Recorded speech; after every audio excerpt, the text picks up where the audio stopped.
اعوذ باللہ من الشیطان الرجیم، بسم اللہ الرحمن الرحیم۔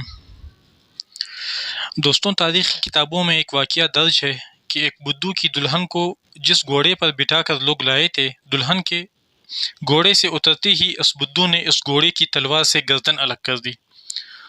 لوگوں نے اس سے ایسا کرنے کی وجہ پوچھی تو کہنے لگا کہ میں یہ برداشت نہیں کر سکتا کہ میری بیوی کے اترنے کے فوراً بعد ہی کوئی اور اس کی پیٹھ پر بیٹھ جائے اور دلہن کی سواری کی وجہ سے تاحال گھوڑے کی پیٹھ گرم ہو اور کوئی غیر مرد اس حرارت کو محسوس کر لے۔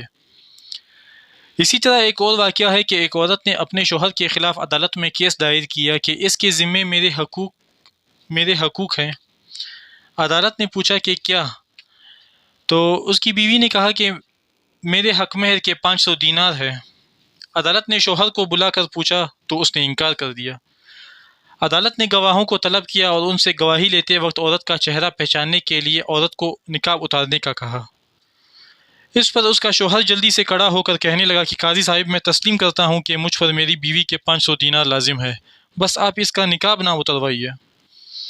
یہ سن کر بیوی کہنے لگی کہ قاضی صاحب، آپ اور تمام حاضرین گواہ رہے کہ میں نے اپنا حق مہر اس آدمی کو معاف کر دیا، یعنی بخش دیا۔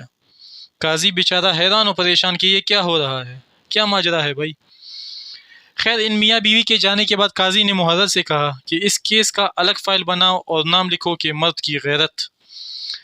علامہ ابن قیم رحمۃ اللہ علیہ فرماتے ہیں کہ انسان کے دل میں غیرت ہوتی ہے، اور اگر غیرت نہ ہو تو اس دل میں محبت ہو ہی نہیں سکتی، اور محبت سے خالی دل میں ایمان اور دین کیسے باقی رہ سکتا ہے؟